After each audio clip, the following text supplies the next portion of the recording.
భూ సర్వేతో రైతులకు ఎంతో ప్రయోజనం. కేంద్ర మంత్రి పెమ్మసాని భూ వివాదం నుంచి భూ విశ్వాస వైపు సాగాలంట ఆయన సలహా ఇస్తున్నారు. విజయబాబు గారు నవ్వుతున్నారేంటి? ఎవరు శేఖర్ గారా ఏంటి?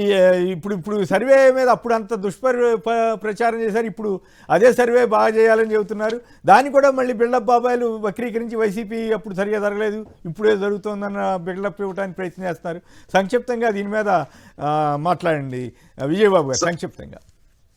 నేను నవ్వింది ఏంటంటే దానికోసం కదండి. ఇవాళ ఒక జర్నలిస్ట్ గా సాక్షిలో పెట్టిన క్యాప్షన్స్ ని వాళ్ళు ఎవరు పెట్టారో తెలియదు, కానీ నేను వాళ్ళని అభినందిస్తున్నా.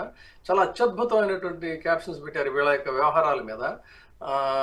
పెమ్మసానికి సంబంధించి, భరత్కి సంబంధించి భరతనాట్యం అని, తర్వాత చిన్నీకి సంబంధించి చాలా జర్నలిజంలో ఆ ఫ్లేవర్ అనేది అద్భుతంగా ఉంది. అందుకని నాకు పెమ్మసాని అనగానే నవ్వు వచ్చింది.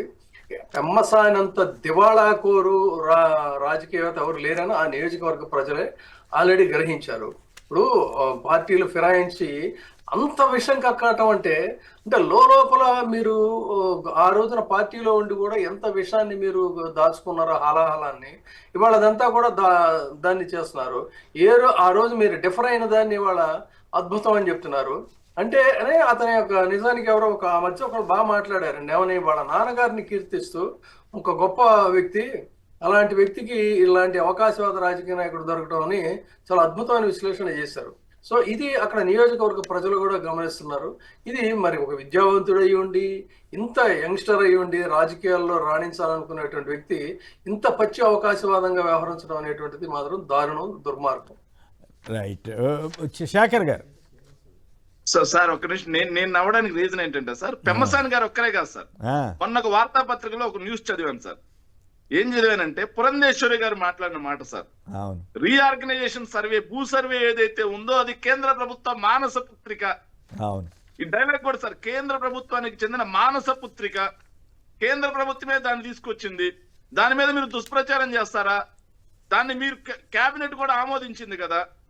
మీరు ఎన్డీఏలో ఉండి అది మీదని చెప్పుకోవడం తప్పు. అది పూర్తిగా కేంద్ర ప్రభుత్వాన్ని అని చెప్పేసి ఈ రోజు పురంధేశ్వరి గారు మాట్లాడిన మాటలు నాకు ఆ రోజు నవ్వు వచ్చింది సార్. ఈ రోజు పెమ్మసాని గారి మాటలు కూడా సార్. సార్ ఎన్నికలకు ముందు ఎంత దుర్మార్గం సార్.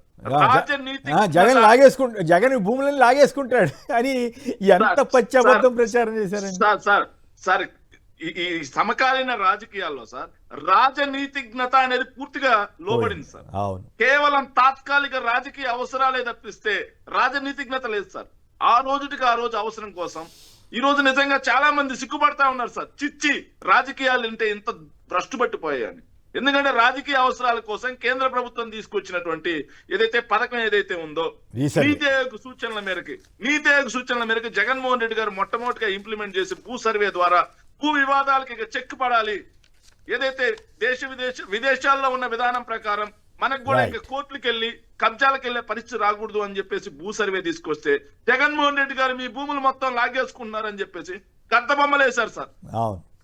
ఈనాడులో గద్ద బొమ్మలు వేశారు సార్. భూ బక్కాసురులను రాశారు సార్. మరి ఈ రోజు అది అత్యద్భుతమైన పథకం ఎలా అయింది సార్? ఎలా మాట్లాడుతున్నారు సార్? నిస్సిగ్గుగా ఇంత దివాళాకోరు రాజకీయం, ఇంత దిక్కుమాలిన రాజకీయం కేవలం ఎన్డీఏ ప్రభుత్వానికే సాధ్యమైంది సార్.